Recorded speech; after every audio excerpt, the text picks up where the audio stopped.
everybody, it's Chris Eades, known online as Wootini, here with another Gay Gamer video podcast. Starting with a little movie review, I went to see Smile, 'tis the season for horror movies, and it was okay.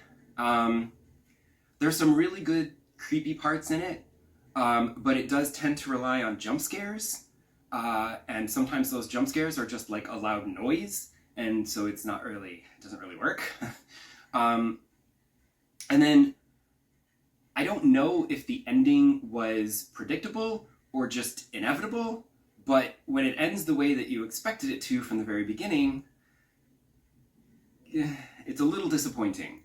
I do think it's super long. It's close to 2 hours long, unnecessarily so. And I think if it had dropped a half an hour and been more like a 95 minute horror thrill ride kind of thing, it could have tightened up the pacing, and I would have probably been a little less disappointed in the ending because I hadn't had to sit through so much to get to it, if that makes sense. The lead actress is terrific. She gives a great committed performance, sells the whole thing. The premise is good, but it just keeps repeating the same point over and over and over again. Like, we got it the first 4 times that you made it clear this is what's going on and this is the theme of your movie with the trauma and everything. So that was a little annoying. The sound design was fantastic though. And that's the thing. I would say it's a Paramount movie, and I would say just wait for it to be streaming on Paramount Plus. But at the same time, I'm like, if you're at all interested in seeing this, a theater is not the worst place, because then you really get the good sound design.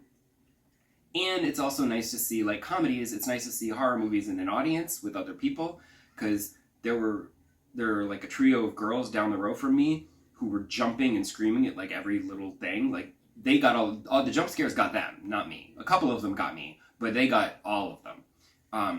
It was also funny because this little kid comes in as the trailers are going, and he comes up to me and he's like, excuse me, what movie is this? And he's like 8 or whatever. And I was like, it's Smile? And he's like, oh, good. And then he and his grandfather, I don't know, they sat down over there, I couldn't see. But I'm just like, who are you bringing a kid to this? I hope he has nightmares and keeps you up all night. But the world is healing, Kids are going to see horror movies again, and people are on their cell phones. Those girls took frickin' pictures with their phones of the title when it came up on screen. I'm like, what are you proving that you're here? It's so annoying. I hate people. But then I also saw the new Hellraiser movie, which is streaming on Hulu, so there's no annoying audience for that. It's just me and my husband. That was also disappointing. That was more disappointing. Like, Smile at least has some things to recommend it, even though it's a little too long and whatever. Hellraiser is also close to 2 hours long, and it really doesn't need to be. There's too much going on. I think it's trying too hard. It takes a simple story and then it makes it into something else with all this mythology and all this craziness, and it's just like, maybe don't try to do all that right off the bat. Like, maybe do something simple and scary, and then you can expand on the mythology if it does well and you get a sequel. You know what I mean? They try to do everything all at once, and it was too much. The other problem with it is that is a very loud helicopter. I apologize for that. But the other problem with the movie is that the main character starts off super unlikable. And then she tries to do the right thing because her behavior causes something horrible to happen, and then she has to try to make it right. But she gets off on the wrong foot, and you're just like, I don't like you, and I can't root for you, and then like you're causing innocent people to be killed. So it's kind of like, and then they also they changed the Cenobites. Like, they gave up on that whole bondage S&M look. I don't know why, because now they're just sort of like white and red. I guess it's supposed to be like their flesh. It's all flesh, just torn up and twisted around and stuff, but it doesn't look like that. They just sort of look like aliens with like a cool design on their costume or something, and it's just sort of like they're not scary, they're not sexy. It's just sort of like, ugh. Like, that was a choice, and it was not the right one. And then just overall, I just found it long, and it wasn't scary, and it was kind of plotting, and I'm like, eh.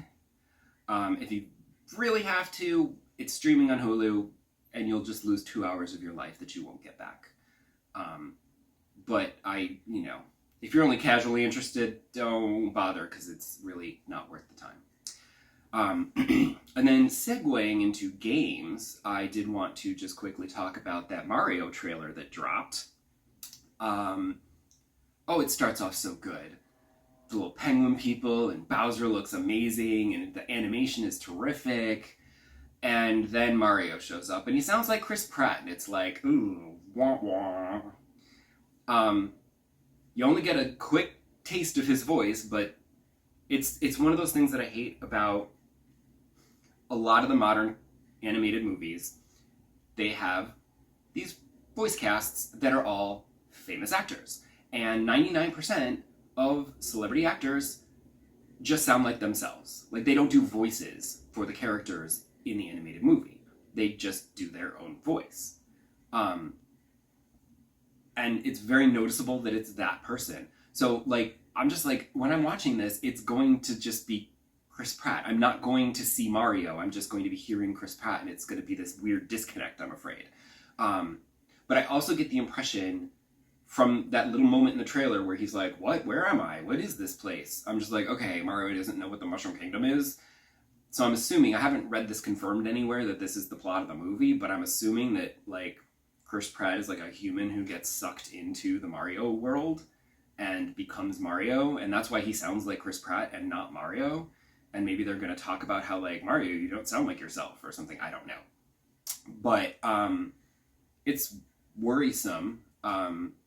It's also weird because if that's going to be the premise of someone from the real world being pulled into the game, you'd think they'd want to do it with, like, a child actor so that the kids watching the movie, like somebody from Nickelodeon or Disney or something that the kids would know, so that the kids would be like, oh, that could be like me. I could get pulled into the Mario world, instead of, like, being like Chris Pratt, who is, like, the least of the Hollywood Chris's. I mean, not that he has much range anyway, but I don't expect him to really do Mario. So that's kind of disappointing, but of course I'll go see it, obviously. I mean, I have AMC A-list, so it's not going to cost me anything extra, and I can see it in 3D, so that's something. That'll at least distract me from his voice, maybe. I don't know. And as for the actual games, I did finish Toem.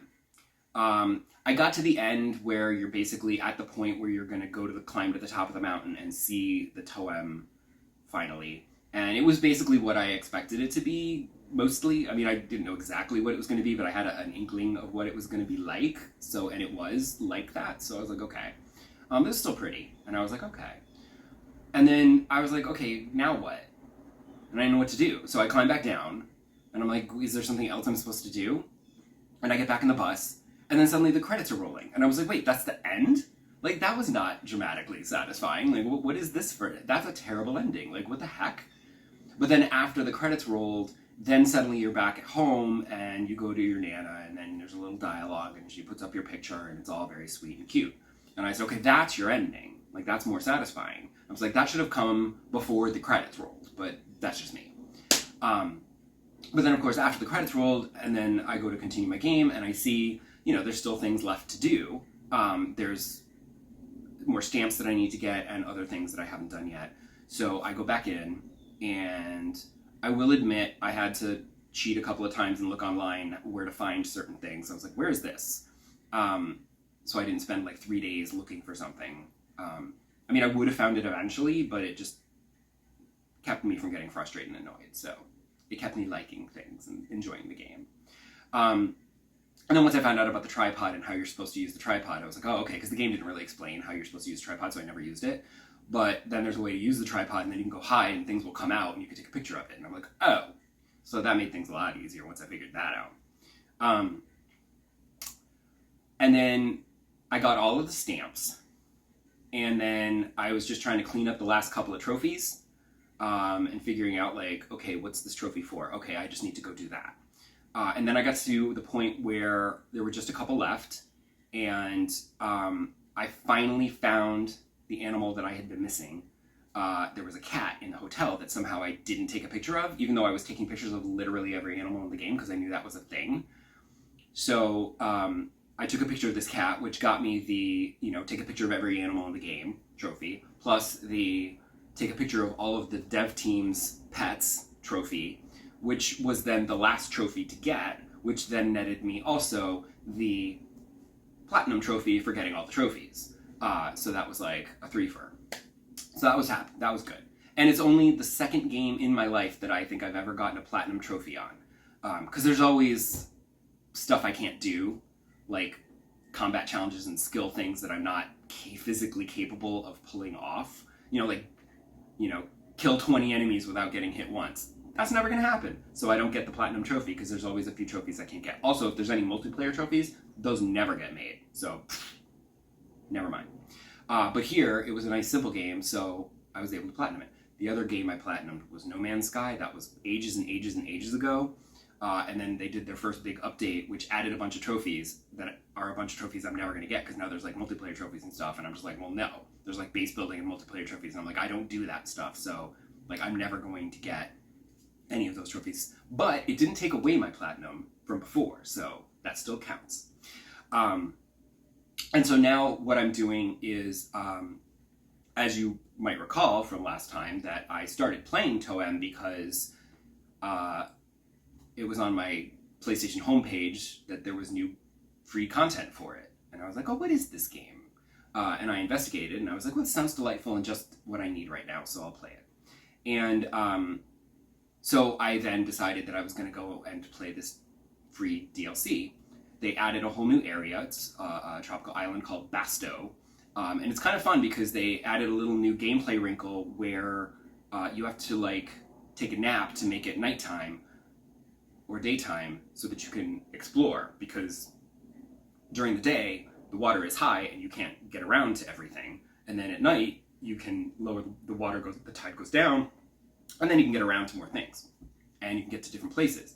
But then once you get there, then you have to wait for the day to make it go up, because there's different animals and different people, different stuff depending on whether it's day or night. So there's lots of fun new things to do. I just discovered a tent with a bunch of carnival games, which is where I left off. So that's kind of fun. So I'll probably wrap that up in the next couple of days. And then I should go back to Pokemon. I should. But I don't know. I still haven't gone back to Pokemon. Why is that? I don't know. And I'm wondering if I ever will. I keep ending all of these podcasts by saying, then I'll go back to Pokemon. I've done that once. I did go back to Pokemon one time, and then I've never gone back again since. So that's concerning. I would like to finish that. I should finish that. But will I? Probably not. I don't know. Come back next time and find out. And I'll take the shame. I will take the shame if I don't. Okay? Bye!